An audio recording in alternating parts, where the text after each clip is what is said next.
በህይወታችሁ ውስጥ ምን ነው ባላመንኩት ያላችሁት ሰው አለ? እምነታችሁን የሰበረባችሁ ወይንም ደግሞ የከዳችሁ ሰው? ቁጥሮችን ስንመለከት 70% የሚሆኑ አዋቂ ሰዎች ሰው መታመን የለበትም ብለው ያምናሉ። በአንድ ቀን ብቻ በአማካይ የሰው ልጅ 4 ጊዜ ይዋሻል። በአመት ውስጥ ቁጥሩን ስናሰላው ደግሞ 1460 ጊዜ ይዋሻል ማለት ነው። በአማካይ ወንድ ልጅ በቀን ውስጥ 6 ጊዜ የሚዋሽ ሲሆን ሴት ልጅ ደግሞ በአማካይ 3 ጊዜ በቀን ውስጥ ትዋሻለች። በዚህ ቪዲዮ ውስጥ ማንን ማመን እንዳለባችሁ እንዴትስ ማመን እንዳለባችሁ እንመለከት ይሆናል። እምነት ወይንም ደግሞ ትረስት የምትባለዋን ነገር በጣም ከባድ ያደረጋት ነገር ምንድነው ካላችሁ የምንኖርባት ዓለም ባይነሪ ስለሆነች ነው። ይህ ማለት አንድን ሰው አምነዋለሁ ካላችሁ ያ ሰው የሚለውን ነገር እንዳለ ሙሉ ለሙሉ የምትቀበሉ ሰዎች ናችሁ። ካልሆነም ደግሞ ያንን ሰው አላምነውም፣ በፍጹም ይሄ ሰውዬ የሚነግረኝን ነገር አልቀበልም ብላችሁ እሱ የሚለውን ነገር እንዳለ የማታደርጉ ሰዎች ነው የምትሆኑት። ስለዚህ ከሁለቱ መካከል ምንም አይነት መቀመጫ ቦታ የለም። ሁለቱም ኤክስትሪም የሚባሉ ቦታዎች ናቸው። በጣም ታምናላችሁ ወይንም ደግሞ ከነጭራሹ ፍጹም ያንን ሰው አታምኑትም። በአንዱ ሁኔታ ላይ ልባችሁን ሙሉ ለሙሉ ሰጣችኋል፣ በሌላኛው ላይ በፍጹም አላስነካችሁ። ስለ እምነትና ስለ መተማመን ካነሳን አይቀር ደግሞ በጣም ብዙ ጊዜ የምንፈተንበት ነገር እምነታችንን ርካሽና ቀላል በሆኑ ነገሮች አሳልፈን ስለምንሰጥ ነው። ለምሳሌ የሆነን ሰው ተመልክታችሁት ገጽታውን እንዲሁ ስለወደዳችሁት ብቻ ወይንም ደግሞ አለባበሱን፣ አኳኋኑን ወይንም የተመቻችሁን የሆነ ገጸ ባህሪ ከተመለከታችሁ ልባችሁ ያንን ሰው ስለሚቀበለው ያንን ሰው ልታምኑት ትችላላችሁ። ይህ ማለት በቀላሉ እምነታችሁን ሰጣችሁ ማለት ነው። ምንም እንኳን እናንተ ኮንሽስሊ ወይንም ደግሞ አስባችሁ አቅዳችሁ ይህንን ነገር ባትሉትም ባታስቡትም የሚለውን ነገር የሚያውቅ ሰው ስታገኙ፣ ካሪዝማ ያለውን ሰው ስታገኙ፣ ማራኪ ሲሆኑባችሁ ወይንም የሆነ የወደዳችሁት ነገር ካለ ሰብኮንሽስ ማይንዳችሁ ውስጥ ለዛ ሰው እምነታችሁን አሳልፋችሁ ሰጣችኋል። ምናልባትም አላምነውም ብላችሁ ታስቡ ይሆናል፣ ነገር ግን ውስጣችሁ እየተቀበለው ነው። የአብዛኞቻችን ችግር ይሄ ነው። እምነታችንን በቀላሉ አሳልፈን እንሰጣለን። እምነትን ግን መስጠት ያለብን መጀመሪያ ያ ሰው እምነት እንደሚገባው ካረጋገጠን በኋላና ያ ሰው ለረጅም ጊዜ እንደሚታመን ካስመሰከረ በኋላ ነው። ስለዚህ በጊዜና በስራ የሚገኝ ነገር ነው። የሚታመኑና የማይታመኑ ሰዎችን እንዴት ነው መለየት ያለብን? ስንለይስ በምን አይነት መንገድ ነው የምንለየው? አሁን እነዚህን ጥያቄዎችን እንመልሳለን። ጥናቶች እንደሚያመለክቱት ከሆነ የሰውን ልጅን ላለማመንና ለማመን በጣም ትንሽ ጊዜ ብቻ ነው የሚፈጅብን። ያም ሰዓት 30 ሰከንድ ነው። ያ ሰዓት ደግሞ አይደለም ያንን ሰው ለማመንና ላለማመን ለመወሰን ለምንም ነገር በቂ አይደለም። የተዋወቃችሁትን ሰው ለመፈተን በዛ ፈተና ውስጥ ለማሳለፍ የሆነ ያህል ጊዜ ያስፈልጋቸዋል። ያንን ጊዜ እስክታገኙም ደግሞ ኒውትራል ስቴት ላይ መቀመጥ አለበት። ይህ ማለት ያንን ሰው አላምነውም የሚል ደረጃ ላይ ማስቀመጥ ሳይሆን ያንን ሰው አምነዋለሁም አትሉም አላምነውም አትሉም፣ ኒውትራል ስቴት ላይ ነው፣ ዜሮ እንደሚባለው ማለት ነው። ይህንን በማድረጋችሁ ብቻ በሳይኮሎጂ ዘ ሄሎ ኤፌክት የሚባለው ነገር እናንተ ላይ እንዳይሰራ ማድረግ ትችላላችሁ። ዘ ሄሎ ኤፌክት ማለት ምን ማለት ነው ካላችሁ ከአንድ ሰው ባህሪ ላይ የምትወዱለት አንድ ነገር ካለ አንዱን መገለጫውን ከወደዳችሁለት ሌሎች የህይወቱን ክፍሎቹን በዛ ደረጃ የመለካት አዝማሚያ ነው። ለምሳሌ አዲስ የተዋወቃችሁት ሰው ንግግር ላይ በጣም ጎበዝ የሚባል ሰው ከሆነና ያንን ባህሪውን ከወደዳችሁለት ያንን መገለጫውን ካደነቃችሁለት ሌሎች የህይወቱ ክፍሎችም ላይ እንደዚሁ ጎበዝ ነው ብላችሁ ታስቡና ያንን ሰው ልክ እንደ ፍጹም ሰው ትመለከቱታላችሁ። ስለዚህ እምነታችሁም ይሄዳል። ብዙ ጊዜ እንደ ሰው ልጆች ይህንን ስህተት እንሳሳታለን። ሴቶች ለምሳሌ አንድን ወንድ ከማመናቸው በፊት ምናልባትም ከህፃን ልጆች ጋር ሲጫወት ይመለከቱታል። ህፃን ልጅ እንደሚወድ ያሉ ይሄ ምልክትም ለነሱ በጣም ጥሩ ምልክት ይሆንላቸዋል። ስለዚህ ያንን ሰው በሙሉ ልቤ ላምነው እችላለሁ ብለው ያስባሉ። ስለዛ አንድ ሰው በጣም ትንሽ የሚባል መረጃ ይዘን ትልቅ የሚባል ግምትን ማስቀመጥ ማለት ነው። ያንን ስናደርግ ደግሞ ከማንም በላይ ራሳችንን ነው አደጋ ላይ እየጣልን ያለ ነው። ስለዚህ ዘ ሄሎ ኤፌክት የሚባለው ይሄ ነው። ዘ ሄሎ ኤፌክት የሚባለው ነገር እናንተ ላይ እንዳይሰራ ያንን ሰው ኒውትራል ስቴት ላይ ታስቀምጡታላችሁ። ራሳችሁንም ማስታወስ ካለባችሁ እያስታወሳችሁ መቀጠል ነው። ያንን ሰው ማመንም የለባችሁም አለማመንም የለባችሁም። ኒውትራል ዜሮ። አሁን ይህንን ሰውዬ በዚህ ደረጃ ላይ ካቆያችሁት በኋላ ወደ ቀጣዩ ስቴፕ ታልፋላችሁ። ሁለተኛው ደረጃ ብላችሁ አስቡት። ኮንትራክቹዋል ትረስት ይባላል። ይህንን ከስሙ እንደተረዳችሁት ውል ወይንም ደግሞ ኮንትራት ማለት ነው። እምነታችሁ ልክ እንደ ኮንትራት ወይንም እንደ ውል ሆኖ ያገለግላል ማለት ነው። የሰው ልጅ ብዙ ጊዜ ማውራት ይወዳል። ሲያወራም ደግሞ ብዙ ነገሮችን አደርጋለሁ ይላል። ስለዚህ አሁን የእናንተ ስራ የሚሆነው የራሱን ቃል በራሱ ላይ ልክ እንደ ፈተና አድርጋችሁ መመልከት ይሆናል። ለምሳሌ የሆነ ነገር አረጋለሁ ካለ ያንን ነገር ያደርገዋል ወይ? ያ ነገር ከእናንተ ጋር በፍጹም ላይገናኝም ይችላል። ነገር ግን ያንን ሰው የበለጠ እንድትረዱ የሚያደርጋችሁ ነገር ነው። ያንን ከተመለከታችሁ በኋላ ደግሞ ከእናንተ ጋር የተያያዘ ነገር ታደርጉታላችሁ። ይህ ማለት ምን ማለት ነው? ለምሳሌ እናንተ በዚህ ሰዓት እንገናኛለን ተባብላችኋል። በዚህ ሰዓት ላይ እመጣለሁ ብሏል። በዛ ሰዓት ላይ የሚመጣ ሰው ነው ወይ? እደውላለሁ ብሎ ነግሯችሁ ሊሆን ይችላል። ያ ሰው እደውላለሁ ባለበት ሰዓት ይደውላል ወይ? እንደ ማንኛውም ሰው ደግሞ ይህንን ኮንትራክቹዋል የሆነ እምነታችሁን ልታስቀምጡ ትችላላችሁ። ይህ ማለት አንተ ይህንን ካደረግከን ይህንን አደርጋለሁ የምትሉት ነገር አለ። እንደዚህ አይነት ስምምነት ላይስ ያ ሰው ምን ይመስላል? ነገሮችን የሚያደርግበትን መንገድ ዝም ብላችሁ በጥልቀት እንድትመለከቱ የሚረዳችሁ መንገድ ነው። ብዙ ሰዎች ይህንን ኮንትራክቹዋል ትረስት የሚባለውን ነገር አይወዱትም። እንደ ውል ወይንም ደግሞ እንደ ኮንትራት ስለሆነም ይመስለኛል። ስፔሻሊም ደግሞ በፍቅር ግንኙነቶቻችን ውስጥ ይህንን ነገር አንፈልገው። ያንን ሰው ወዲያውኑ ሙሉ ለሙሉ ማመን እንፈልጋለን። የሆነች ኬሚስትሪ በመካከላችን የምትፈጠረዋ ነገር እንድትኖር ሁሌም ቢሆን በጥርጣሬ ወይንም ይሄ ሰውዬ ይሄን አድርጓል እንደ የሚለውን ሀሳብ ከአይምሯችን ማንጻት እንፈልጋለን። በዛው መንገድ ላይ ስንሆን ነው ግን አንድ ሰው በዚህ በቃሉ መሰረት ወጥነት ያሳያል ወይ ወይንም ደግሞ በቃሉ ልክ ይገኛል ወይ የሚሉትን ነገር ያደርጋል ወይ የሚለውን ነገር ሳንገነዘብ ልብ ሳንል እያለፈን የሚመጣው። ከሁሉም አይነት የእምነት ደረጆች ወይንም ደግሞ የማመን ደረጆች ይሄኛው በጣም አስፈላጊው ነው። በስራ ቦታችሁ ላይ ይሰራል። በሪሌሽንሺፖቻችሁ ወይንም በፍቅር ግንኙነቶቻችሁ መጀመሪያ ላይ ይሰራል። ከቅርብ ቤተሰቦቻችሁ ጋርም ያላችሁ ነገር በዚህ መሰረት መሆን አለበት። በአንዴ ስሜታችሁ እንዲመራችሁ መፍቀድ የለባችሁ። አንዳንዴ ሎጂካል ሆናችሁ ነገሮችን እየገመገማችሁ አልፋችሁ ከዛ በኋላ ስሜት ቢከተላችሁ ችግር የለው። ሁሌም ቢሆን ስለ አንድ ሰው ማወቅ ከፈለጋችሁ ይህን ጥያቄ ጠይቁ።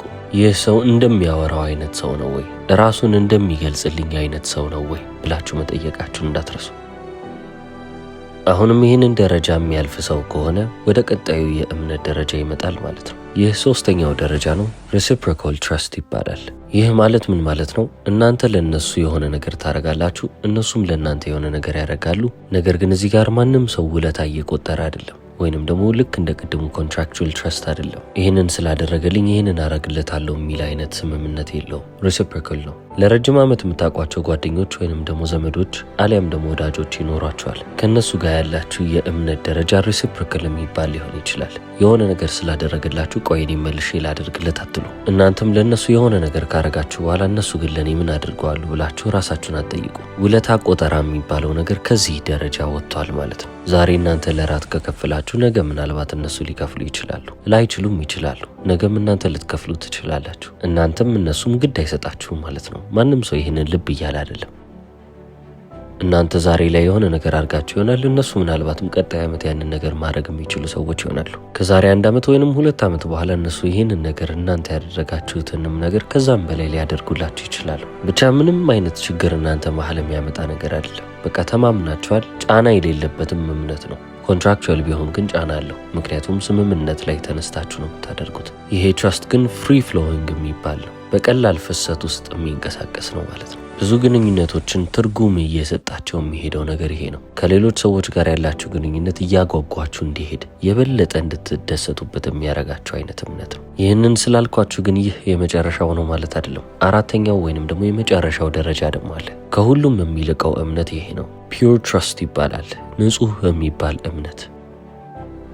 አንኮንዲሽናል ላቭ እንደሚባለው ሁሉ አንኮንዲሽናል ትረስት የሚባለው ነው። ያለምንም ቅድመ ሁኔታ የሆነ ሰው እኔን ይወደኛል ብላችሁ ታስቡ ይሆናል። ያለምንም ቅድመ ሁኔታ የሆነን ሰው አምነዋለሁ እንደማለት ነው። ለዚህ ሰው ነፍሴንም ልሰጠው እችላለሁ፣ ያን ያህልም አምነው ሰው ነው፣ ምንም አይነት መጥፎ ነገር እኔ ላይ አያረግም ብላችሁ ታስባላችሁ። ያ እምነት ፒውር ትረስት ይባላል። ንጹህ እምነት። በዚህ ደረጃ የምታምኑት ሰው ስለ እናንተ እያንዳንዱን ነገር በጥልቀት የሚያውቅ ነው። ሚስጥሮቻችሁን፣ ገመናዎቻችሁን፣ የሸፈናችሁትን ነገር እንዳለ አውጥታችሁ የምትነግሩት ሰው ነው። ሁሉም ሰው ማለት ይቻላል በዚህ ደረጃ የሚያምነው ሰው በህይወቱ እንደሚፈልግ ግልጽ ነው። ይህንን እምነት በጣም አጥብቀን ስለምንፈልግም ነው ትልቁን ስህተት ገና ከመጀመሪያው እንሳሳተው። እነዛን 3 ደረጃዎች ችላ እንልና ወይንም ደግሞ ዘለን እናልፍና እዚህ ንጹህ የሚባለው እምነት ደረጃ ላይ የምናስቀምጣቸው ሰዎች አሉ። ገና ምናቸውንም አላወቅንም፣ አላረጋገጥንም፣ በዚህ ፈተና ውስጥ አላሳለፍናቸውም። ስለዚህ እዛ ቦታ ላይ ጉብ ብለው ቁጭ ሲሉ እንደተለመደው ለእኛ ሳይታመኑልን ይቀራሉ ማለት ነው። እምነታችንም ይሰበራል እንላለን፣ ነገር ግን ራሳችንን የሰበርነው እኛው ነን። አንዳንድ ጊዜ ለሰዎች የማይገባቸውን ነገር እየሰጠን እያቀበጥናቸው ራሳችን ላይ እንዲጨፍሩ የምናደርገው እኛው ራሳችን ነን። እምነታችን ከተሰበረ በኋላ የምንጎዳው ትልቁን ጉዳት የምንወስደው ራሳችን ነን። ምክንያቱም ጉዳታችን የሚመጣው ከነሱ ባህሪ ወይንም ከነሱ ተግባር አይደለም፣ ነገር ግን ከነሱ የጠበቅነው የራሳችን የሆነ ኤክስፔክቴሽን አለ። ያ ከነሱ የጠበቅነው ነገር ነው እኛን መልሶ የሚወጋን። ስለዚህ መታመን የሌለበትን ወይንም ደግሞ ገና ኒውትራል ሌቭል ላይ መቀመጥ ያለበትን ሰው ወስደን ፒውር ሌቭል ላይ ብናስቀምጠው ኤክስፔክቴሽናችን እዛ ጋር ስለሆነ በዛ ደረጃ ያንን ሰው ማግኘት ይከብደናል። ስለዚህ ተመልሰን እውነታውን ስናየው ታችን ያለው ጉዳታችን የሚሆነው በዛ መካከል ባለው ርቀት ይሆናል ማለት ነው። ሁሌም ልታውቁና ልትገነዘቡ የሚገባው ነገር ያንን አንኮንዲሽናል የሚባለውን ትረስት የምታስቀምጡበት ሰው ከስንት አንድ የሚገኝ ሰው ነው እንጂ ሁሉም ሰው ላይ እምነታችሁን ያን ያህል ልጥሉ አትችሉም። በህይወታችሁ እንደዛ አይነት እምነት የሚገባቸው በጣም ጥቂት ሰዎች ብቻ ነው ያሉት። እነዛንም ሰዎች የምታገኙት ከብዙ ጊዜያቶች በኋላ ነው። ምክንያቱም ብዙ ደረጃዎችን ማለፍ ይጠበቅባቸዋል። ሁሉንም ሰው በዛ ደረጃ ላይ ማግኘት አለብኝ ብላችሁ እንዳታስቡ። ብዙ ጊዜ እንደዛ ንጹህ የሚባለውን እምነት ከዛ ሰው መጠበቅ ያ ሰው እዛ ደረጃ ላይ እንዳይደርስ ከሚያደርጉ ነገሮች መካከል አንዱ ነው። ምክንያቱም እነሱ ላይ ፕሬሸር ወይንም ደግሞ ጫናን እያሳረፈ ይሄዳል። አብዛኛውን ጊዜ ደግሞ እንደዚህ አይነት የሚታመኑ ሰዎች ሳይሆኑ ሲቀሩ ትመለከታላችሁ። በመጨረሻ የሚከፋችሁ እናንተ ናችሁ ማለት ነው። ሁሉንም ሰው በዚህ ደረጃ ማመን አለብኝ ብላችሁ እንዳታስቡ። አንዳንዶቹን ሰዎች በኮንትራት ደረጃ፣ አንዳንዶቹን ሪሲፕሮካል በሚባልበት ደረጃ ላይ ከዛም ማለፍ የሌለበት ብዙ አይነት ግንኙነቶች የምትመሰርቱበት ጊዜያቶች ይመጣሉ። ስለዚህ እምነትም ቢሆን በልክና በስርዓት መሆን አለበት ማለት ነው። እስካሁን የተመለከትነው 4 የእምነት ደረጃዎችን ነው። አሁን ደግሞ 4 የእምነት አይነቶችን እናያለን። ምን አይነት እምነቶች አሉ? የትኛውን የእምነት አይነት ከየትኛው አይነት ሰው ጋር ነው የምትመለከቱት? ወይንም ከየትኛው ሰው ነው እንደዚህ አይነት እምነት የምትጠብቁት የሚባለውን ነገር ደግሞ እንዳለ በዝርዝር የምንመለከት ይሆናል። የሰው ልጅ ነንና ብዙ ጊዜ የምንወዳቸውን ወይንም ደግሞ የምናምናቸውን ሰዎች ሁሉም ነገራችን እንዲሆኑልን እንጠብቃለን። እንዲያዝኑልን፣ እንዲያስቡልን፣ ሁሌም እንዲገኙልን፣ በተጨማሪም ደግሞ ያንን ምክር እንዲለግሱን እንፈልጋለን። በጣም ብዙ ጊዜ ግን ሁሉንም ቦክስ ቴክ የሚያደርግ ሰው ሊገኝ አይችልም። አንድ በጣም ከልባችን የምናምነው ሰው ካለ እዛ ሰው ላይ ሁሉንም ነገር ሁን ማለትም ደግሞ ትልቅ የሚባል ጫናን መጣል ነው። እኛንም የሚያምኑን ሰዎች እዛ አይነት ጫና ላይ እኛ እንዲያስቀምጡን አንፈልግም። ለዚህ ነው የእምነት አይነቶችን ለይተን ማወቅ ያለብን። የመጀመሪያው ኮምፒተንስ ይባላል ወይንም ደግሞ ብቃት ላይ የተመሰረተ ነው። አሁን ይህ ምን ማለት ነው ካላችሁ፣ በአንድ ዘርፍ ውስጥ ብቁ የሆኑ ሰዎች አሉ። እነዛን ሰዎች በዛ ዘርፍ ውስጥ ብቻ ማመን። ምናልባት እነዛ ሰዎች ብቁ የሆኑት በሄልዝ ሴክተር ውስጥ ወይንም ደግሞ በጤና ዘርፍ ውስጥ ይሆናል። አሊያም ደግሞ በቢዝነስ ውስጥ የሚታመኑ ነጋዴዎች ጓደኞች ይኖራቸዋል። በትምህርት ዘርፍ ውስጥም ደግሞ የምታምኗቸው በዛ ውስጥም ላቅ ያለ ኤክስፒሪየንስ ወይንም ደግሞ ላቅ ያለ የስራ ልምድ ያላቸው ሰዎችንም ታገኙ ይሆናል። ታዲያ እነዚህን ሰዎች ስታምኑ የምታምኗቸው ስኪልድ በሆኑበት ነገር ላይ ወይንም ክህሎት ባላቸው ነገር ላይ ብቻ ነው። አሁን እዛ ዘርፍ ላይ እናንተ እነሱን አመናችሁ ማለት ግን እነሱ ስለ እናንተ ያስባሉ፣ ስለ እናንተ ይጨነቃሉ ማለት ደግሞ አይደለም። በተመሳሳይ ሁኔታ ሁሌም ለእናንተ ይገኛሉ ማለትም ደግሞ አይደለም። እነሱ ኮምፒተንት ናቸው፣ በዛ ዘርፍ ላይ ብቻ ሊታመኑ የሚገባቸው ናቸው እንጂ በሌሎች ጉዳዮች ላይ እምነታችሁን ልጥሉባቸው የሚገባቸው ሰዎች አይደሉም። አስፈላጊ የሚባሉ ሰዎች ናቸው። በምትፈልጉት ወይንም ደግሞ በዛ ዘርፍ ውስጥ የሚጠቅም ነገር የሚጥሉላችሁ የሚያቀብሏችሁ ሰዎች ናቸው። በቃ ከዚህ በላይ ሙሉ ህይወቴን እነሱ ማወቅ አለባቸው የሚባል ነገር አያስፈልግም። ወደ ሁለተኛው የእምነት አይነት ደግሞ እንምጣ። ኬር የሚል ቃል እናገኛለን። ለአንድ ሰው ደህንነት፣ ለአንድ ሰው ጤንነት፣ ለአንድ ሰው ሰላም ማሰብ፣ በጥሩ መንገድ መጨነቅ ማለት ነው። ምንም እንኳን መጨነቅ የሚባለው ቃል ጥሩ ባይሆን፣ ሁላችንም እናቶቻችንን ማንሳት እንችላለን። ስለኛ ያስባሉ፣ ስለኛ ይጨነቃሉ። የሚያሳስባቸው ነገር የኛ ደህንነትና የኛ ሰላም መሆን ብቻ ነው።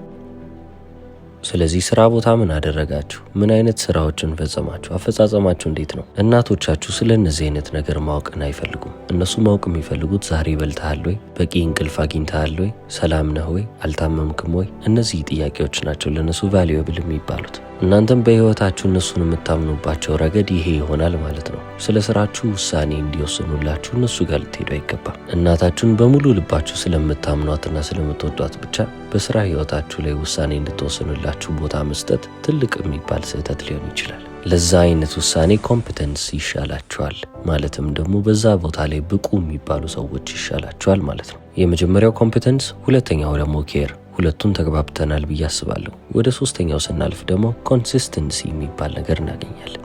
ወጥነት ማለት ነው። እነዚህ ሰዎች ደግሞ አሉ በህይወታችሁ በእያንዳንዱ ክፍል ውስጥ አብረው አይተዋችሁ ሁሉንም ደረጃዎቻችሁን ያለፉ። መጥፎ የሚባለውንም ሰው ስትሆኑ አይቷቸዋል። አሁንም የሆናችሁትን እስክትሆኑም ድረስ አብረዋችሁ የመጡ ሰዎች አሉ። እያንዳንዱን የህይወት ደረጃችሁን አብረዋችሁ ያሳለፉ ሰዎች ማለት ነው። አሁን እነዚህ ሰዎች ስለ እናንተ በጣም የሚያስቡላችሁ ሰዎች ላይሆኑ ይችላሉ። በአንድ ዘርፍም ኮምፒተንት የምትሏቸው ሰዎች ላይሆኑ ይችላሉ። ነገር ግን ሁሌም ቢሆን ለእናንተ አሉ። የምትተማመኑባቸው አይነት ሰዎች ናቸው። ምንም እንኳን የተለየ ነገር ሊያደርጉላችሁ ባይችልም እንዲህ አይነት ነገር ቢፈጠር እንኳን እንትን አለልኝ ብላችሁ ታስቧቸዋላችሁ። ኮንሲስተንሲ ላይ ቤዝ ያደረገ ትረስት ወይንም ደግሞ እምነት ማለት ይሄ ነው። አራተኛው አይነት እምነት ጋር ደግሞ ደርሰናል። ካራክተር የሚል ቃል እናገኛለን። ህይወታቸውን በሙሉ በጣም ከፍ ባለ ስታንዳርድ የሚኖሩ ሰዎች ማለት ነው። በህይወት ውስጥ ምን አይነት ነገሮች ቫልዩ እንዳላቸው፣ ምን አይነት ነገሮች ዋጋ እንዳላቸው እያስታወሷችሁ የሚያልፉ ሰዎች፣ ህይወት በአጠቃላይ ስለምን እንደሆነ የሚያሳዩአችሁ ሰዎች፣ ምናልባትም በመንፈሳዊ ህይወት ላይ ሊመሯችሁ የሚችሉ ሰዎች፣ ጠቃሚና በጣም አስፈላጊ የሚባለውን ነገር ለህይወታቸው ቅድሚያ የሰጡ ሰዎች፣ በከፍተኛ ሞራልና መርህ የሚመሩ ሰዎች ሊባሉ ይችላሉ። እነዚህን ሰዎች በህይወት ውሳኔዎቻችሁ፣ በአጠቃላይም በህይወታችሁ የምትመለከቷቸው፣ ትርጉምን ስትፈልጉ ሄዳችሁ ምክርን የምትጠይቋቸው አይነት ሰዎች ናቸው። በዛም ዘርፍ ታምኗቸዋላችሁ ማለት ነው። ስለዚህ አንድን ሰው ስታምኑ በአራቱም ገጽ ግዴታ ማመን የለባችሁ። አራት የተለያየ አይነት እምነት አለ። በተለያየ ደረጃ እነሱን ታምናላችሁ፣ በተለያየ መንገድ። ቅድም እንዳልኳችሁ ለሰው ልጅ የማይሆን አይነት ኤክስፔክቴሽን አታስቀምጡ። እናንተ ንጹህ ስለሆናችሁ ንጹህ የሆኑልኛል ብላችሁ ኤክስፔክት ስታደርጉ ኤክስፔክቴሽናችሁ ወይንም ደግሞ ከነሱ የጠበቃችሁት ነገር ሳይሆን ሲቀር እናንተን ነው የሚጎዳችሁ። ስለዚህ አንዳንዴ ሎጂካል መሆን፣ ነገሮችን እንዳሉ ተመልክታችሁ በምክንያታዊነት 1 ሲደመር 1 2 ነው እያላችሁ እንድታልፉ፣ ከዛም ስሜት እንዲጨመርበት ነው። እስከ መጨረሻው ስለተመለከታችሁት አመሰግናለሁ። ቻው።